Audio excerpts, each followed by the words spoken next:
going to look at induction. Mathematical induction is the idea where we can prove something to be true by proving it is true for some value, typically 1, and then also we assume that it's true for n is equal to k, and then we algebraically prove it is true for n is equal to k plus 1. So if you prove something is true for 1, then by you proving it's true for n is equal to k and n is equal to k plus 1, and proving it's true for 1, well, it means it's true for 2, it's true for 3, it's true for 4, it's true for all values. So that's really the principle that we're going to be using today. So our first example, it says use the method of mathematical induction to prove that sigma from r is equal to 1 to n of r cubed is equal to 1/4 times n squared upon n plus 1 squared. Now we may be familiar with this proof already, and we had proved this when we looked at summation of series using the method of differences, but this is another way to prove this using mathematical induction. Okay, the two things you've got to prove it's true for some value, and then you've got to prove it's true for n is equal to k plus 1. So you can do these in any order, and I'll be oscillating between the two of them. So in this first one, I'm going to do the assumption that it's true for n is equal to k. So I'm going to say assume true for n is equal to k, and it's very important that you actually write down what that is that you're assuming then. So i.e. you're assuming that on the left hand side of this summation, if you did it out, it would be 1 cubed plus 2 cubed plus 3 cubed plus ... and the last term would be k cubed. And I'm assuming that that is true, that it's equal to 1/4. And instead of n, I'm going to have k, and that's squared. And instead of n plus 1, it's going to be k plus 1. And that is going to be squared. Okay, next thing we want to do then is we want to write down what we're going to prove. So we're going to prove true for n is equal to k plus 1. And again, you write down what it is that you're looking to prove. Okay, so you're not going to know if you got there if you don't know where you're trying to go. So we're going to write where we're going to try and prove that 1 cubed plus 2 cubed plus ... all the way up to k cubed. And because we're doing n is equal to k plus 1, you're going to have another term. So in a bracket, k plus 1 cubed is going to be equal to 1/4. And again, on the right hand side, it's not n we're dealing with here. We're dealing with k plus 1. So it's k plus 1 squared.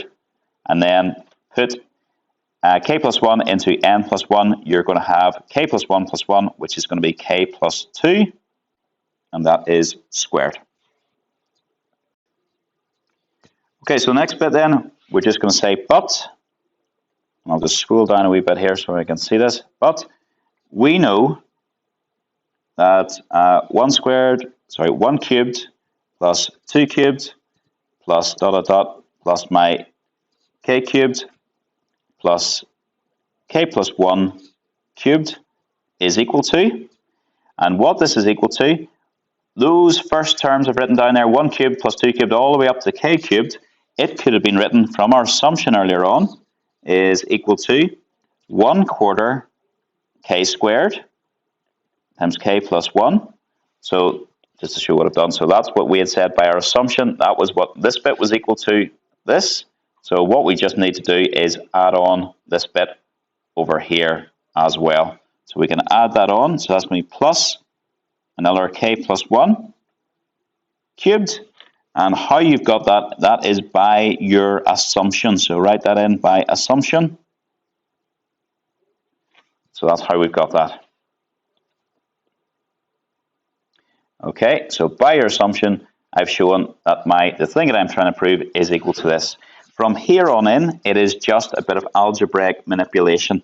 So I'm going to just say, therefore, and I'm going to write my left-hand side as a sigma, so it will save me a lot of time. Sigma, r is equal to 1 up to k plus 1 of, and it was r cubed is equal to, and I'm going to factorize this side. So I'm going to factorize this as best as I can. So when I factorize that, what I can pull out is k plus 1 squared. So that's what I'm going to do. K plus 1, I'm actually going to pull out a quarter and k plus 1 squared. K plus 1 squared. And then inside the bracket, okay, we have to think, what does a quarter k plus 1 squared have to be multiplied to give me this? And the answer is just k squared. And then what does a quarter k plus 1 squared need to be multiplied to give me this? And the answer is going to be 4 plus 4k plus 1. Then we close our bracket. And then what we do is we tidy up that bracket and hope that we can make it equal to what it is supposed to be equal to. So that's going to be a quarter k plus 1 squared.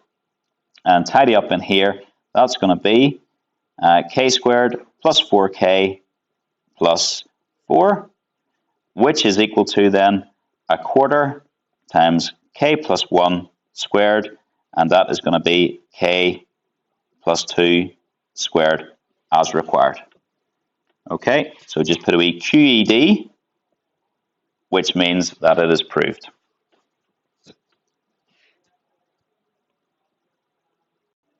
Okay, so we have proved it true for n is equal to, or assumed it true for n is equal to k, and gone on and proved it true for n is equal to k plus 1. You then have to look at it true for a particular value. So we're going to just say prove true for n is equal to 1. So i.e. that sigma of r is equal to 1 up to 1 of r cubed is equal to 1 quarter times 1 squared times 1 plus 1 squared. So that means that's just going to be 1 cubed is equal to, and that's just going to be a quarter times 1 times 4, which works out to be 1, and just say that implies that is trivial. So that clearly is true. And then the last wee bit, and you must put this in on every question, just say hence true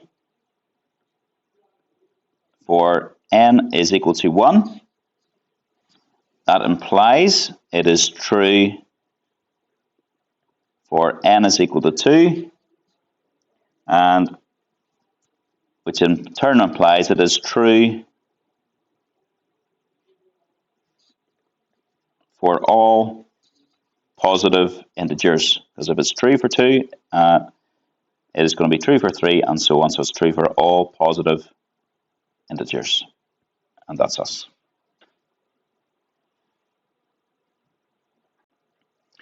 Okay, the next example says, use a method of mathematical induction to prove that the expression 3 to the power of 2n plus 7 is divisible by 8 for all positive integers n.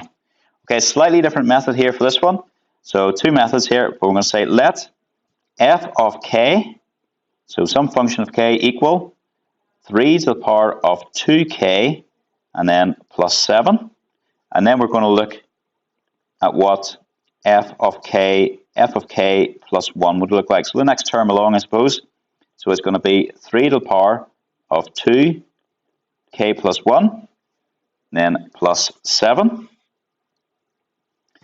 which is the same as 3 to the power of 2k plus 2 plus 7. Therefore, if you do f of k plus 1 minus f of k, what do we actually get? We will get 3 to the power of 2k plus 2 plus 7 minus 3 to the power of 2k minus 7, which works out to be, and that's just going to be, the 7s are going to cancel out, so 3 to the power of 2k plus 2 minus 3 to the power of 2k. And then what we can do is factorize. So we factorize out our 3 to the power of 2k, leaving inside 3 to the power of 2 minus 1, which is equal to 3 to the power of 2k times 3 squared, which is 9, minus 1, which is 8. So what we have actually shown is, if this thing is a multiple, we have shown that the difference between these things is a multiple of 8. That means the difference of them is definitely a multiple of 8. And then we'll need to do a wee bit more work just to prove that our thing f of k is divisible by 8. So we will just say here,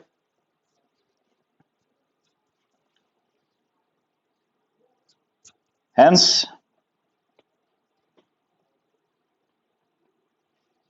we have f of k plus 1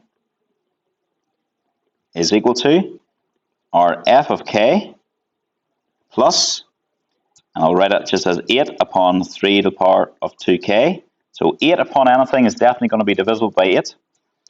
So we can say then, this is where our assumption comes in. If we assume that f of k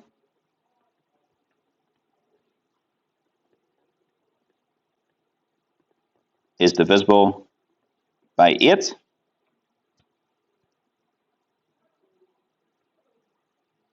and we can see that 8 upon anything, so 8 upon 3 to the power of 2k is clearly divisible by 8.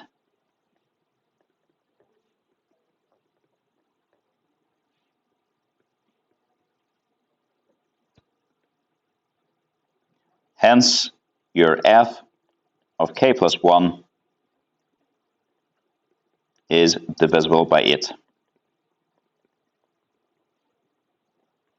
Okay, and that's because if you have a look at your f of k plus 1, f of k plus 1 is f of k, which is divisible by 8, and this thing, 8 upon 3 to the power of 2k, which is divisible by 8. So f of k is something divisible by 8 plus another thing divisible by 8, which is definitely going to be divisible by 8. Okay, so we've done the algebraic bit, we've done the hard bit. What we're left to do now is just prove true for n is equal to 1, i.e. we want to prove that 3 squared plus 7, so that's when you put n is equal to 1 into it, is divisible by 8.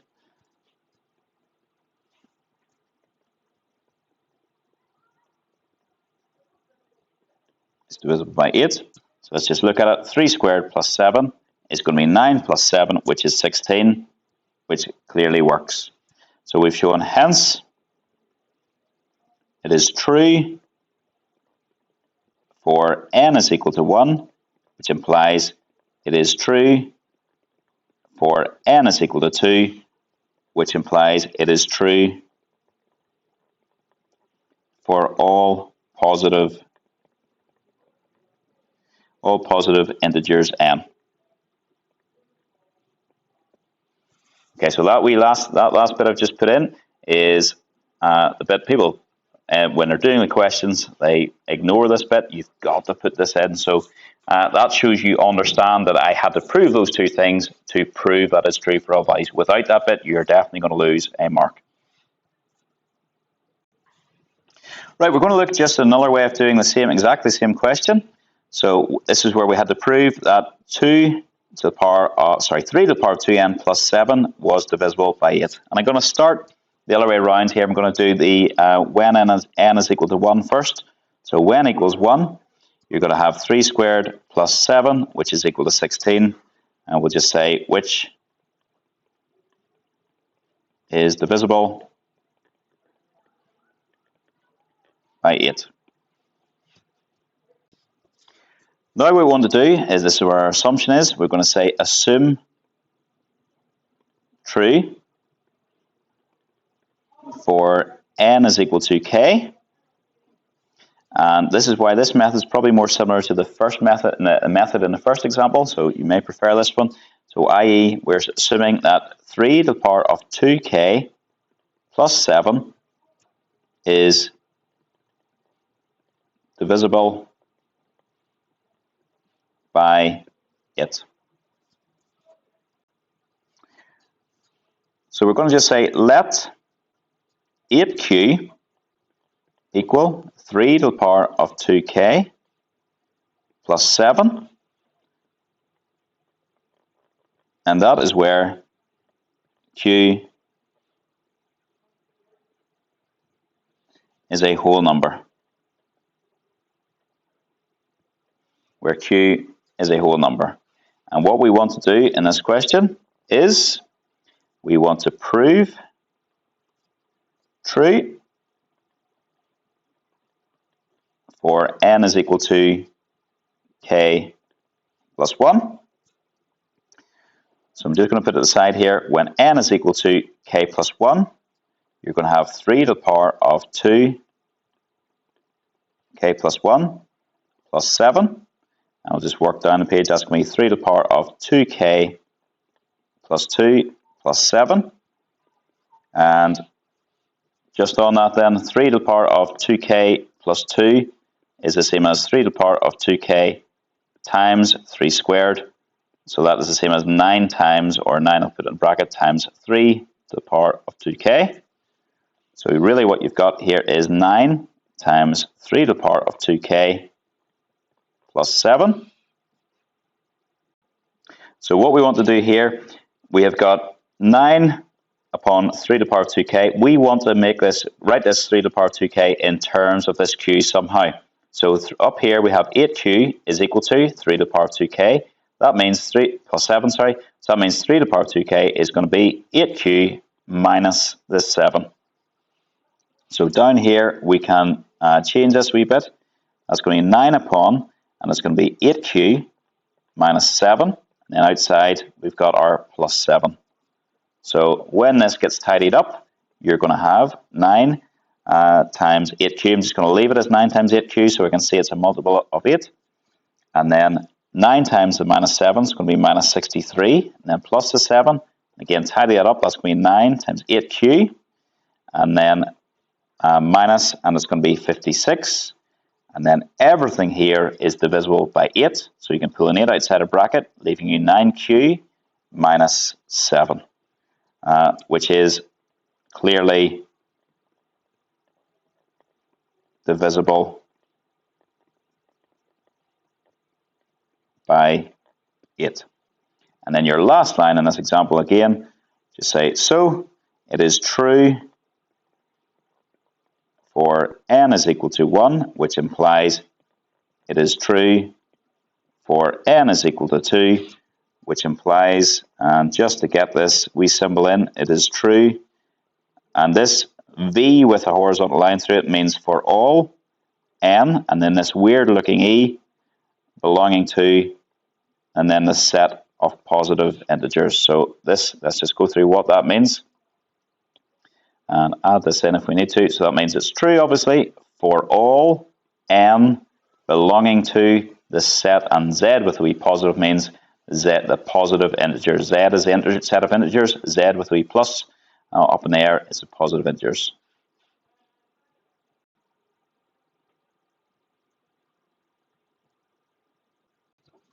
Our last example is definitely the trickiest example. This is when you've got an inequality involved. And it says, given that n is an integer which is greater than 3, show that n factorial will always be greater than 2 to the power of n.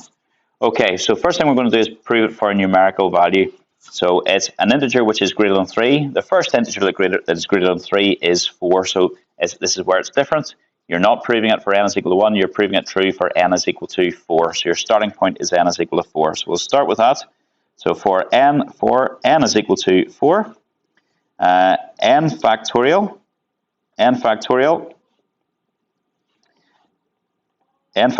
is equal to 4 factorial. 4 factorial, just remember 4 factorial means 1 times 2 times 3 times 4. So 4 factorial is 24. And 2 to the power of n, when n is equal to 4, is just 2 to the power of 4. 2 to the power of 4 is 2 times 2 times 2 times 2, which works out to be 16. So we can say, so for n is equal to 4, n factorial is going to be greater than 2 to the power of n. Right, so the next thing we've got to do then is prove it's true. Assume it's true for n is equal to k, and then prove it's true for n is equal to k plus 1. So this is where it gets a wee bit trickier. So we're going to say assume true for some integer,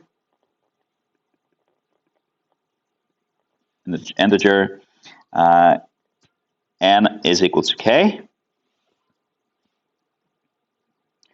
i.e., can we just put in brackets where it is greater than 3? So i.e., k factorial is greater than 2 to the power of k. What we want to do then is prove true for n is equal to k plus 1, and then write down, this is the weird thing, you write down what you want to prove. So I want to prove that brackets k plus 1 factorial is greater than 2 to the power of k plus 1.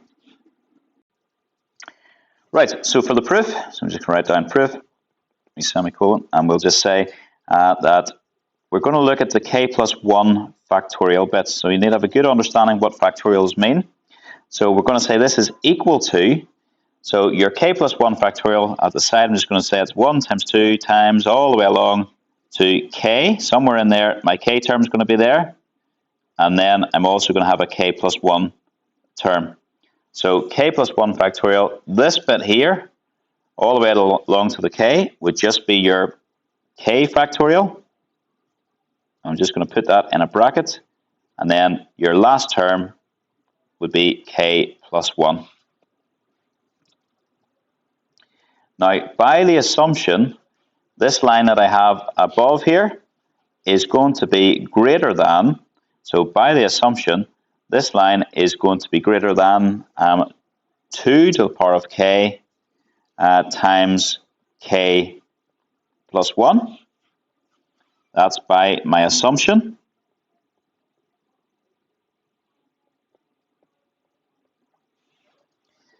Okay.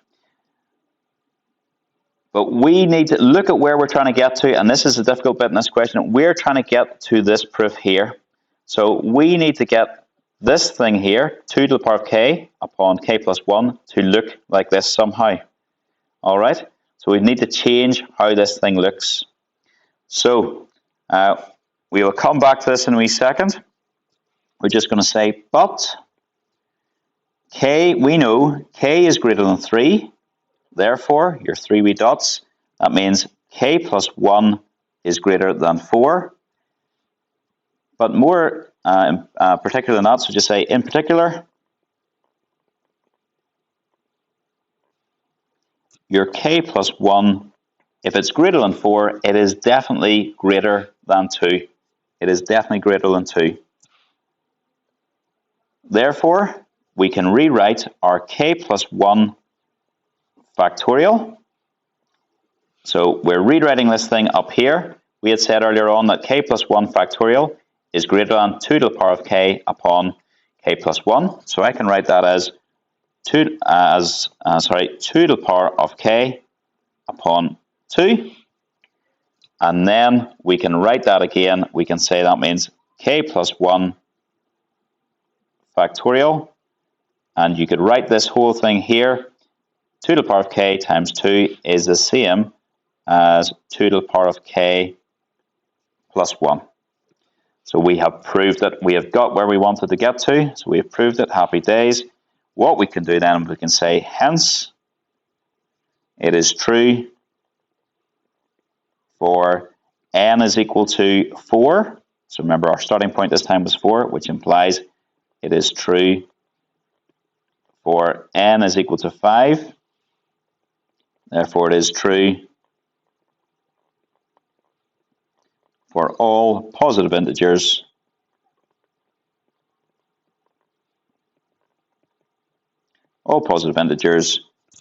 n as long as they are greater than 3. And that is us done.